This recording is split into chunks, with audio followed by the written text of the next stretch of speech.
do a warm-up together. For this, you're gonna need a resistance band. You can also do it without a resistance band, but the resistance band just helps to provide a little resistance and added feedback to really get those muscles firing.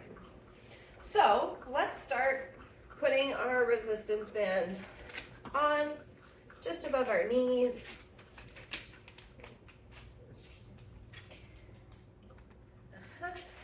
I'm gonna bring my feet about hips distance apart. We'll just start with some basic squats. So as you come down, trying to sink your glutes low and coming up.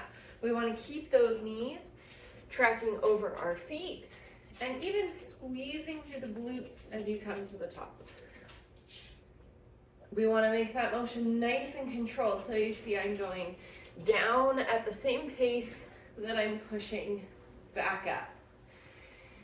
Starting to really feel things firing up now.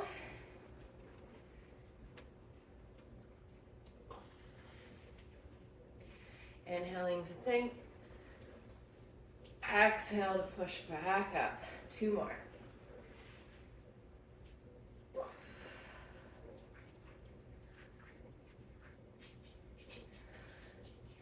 Good. This time, isolating glute med and min. So not the big ones at the back like we just fired, but instead the smaller hip stabilizers. So for this move, keeping our resistance band where we are, we're going to use a wall, or in my case, a door. I've got my feet in front of the door, enough that I can bend through my knee, place my foot on the floor, and my knees still stay parallel. With my bent leg, I'm going to open to the side, come back to the midline. Keep repeating on the same leg, keeping that motion like we're opening and closing a door. Feel your core contract. As you move, you want to make sure you're not tilting, leaning to the side. As we swivel our leg open and closed. And as you can see, I'm holding on to this other door here for a little support. Let's do 2 more. Really feeling both sides firing. The side that you are stabilizing you, also working hard. All right, same thing for the other leg. Foot coming behind you, you want your knees about parallel. And then let's open and close. Open and close. And close. Again, contracting to the core to make sure you're not tipping over to the other side. Really want that movement to be coming right from the hip, firing glute med and min. And this side might be a little more tired because, again, when we were on the other side, it's working as a stabilizer. Let's do 2 more.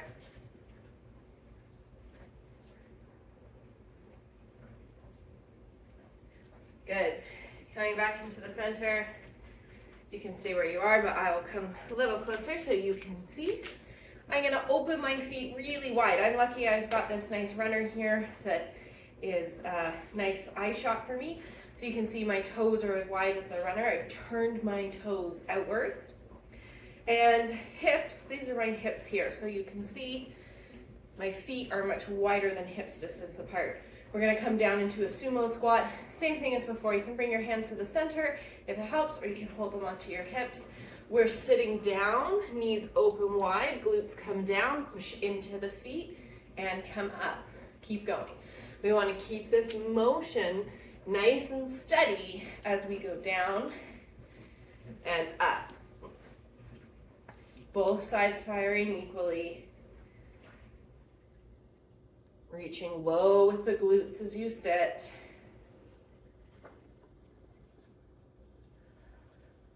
Starting to notice if you're getting warm, starting to sweat, starting to feel those little muscles of the pelvis turning on.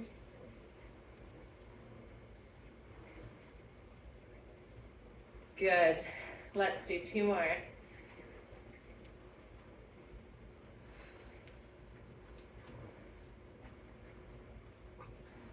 Good. Coming back up. I'm going to use my runner. If you don't have one, that's okay. But we're aiming, doing some side stepping here. So we're aiming for a wide step. So my leg that's on the inside, I'm going to try to jump as wide or much wider than hips distance. This is about my hips distance. So coming over to the other side, stepping my feet together, and then coming over. I'm also, small increments, moving up. If you're limited on space, you can just go back and forth. So I've come up a whole bunch. Now I'm going to do the length of my runner, which is 6 feet long, I think. Back. So coming down. And you can see I've got a bend in my knees, so I'm landing in a bit of a squatted position. Small steps. Noticing that effort.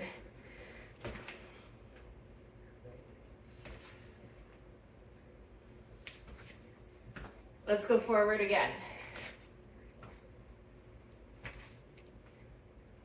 Keep that bend in your knees. And moving it back if you haven't already. Again, if you're in a smaller space, it's okay to do 2 steps forward, 2 steps back, even 1 step, just alternating. Good. All right. So we'll take our resistance bands up to our ankles. Oops. Hips are about hips distance apart. Feet are about hips distance apart. I'm going to bring my hands onto the hips, find the top of my pelvis. So I'm squeezing in. For now, leaning into one leg. And with your opposite side, let's just pulse it out to the side. Nice and slow. Moving with control. Notice if that hip starts to hike up, thinking about pushing it down. Good. It's okay to feel a little bit wobbly. 2 more. Come into the midline. Shift your balance over to the leg you were just pulsing. Make sure those hips are square. Leg hovers and pulse. Moving with control. The effort is on pushing into the resistance band, but try not to let the leg slingshot back into the midline. 2 more.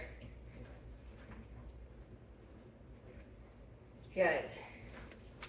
All right, and with that, we have turned on glutes and pelvis. So if you're going for a long walk, going for a hike or run, or even a cycle, or maybe you just wanted a little bit of glutes and hip work, you should be feeling that now.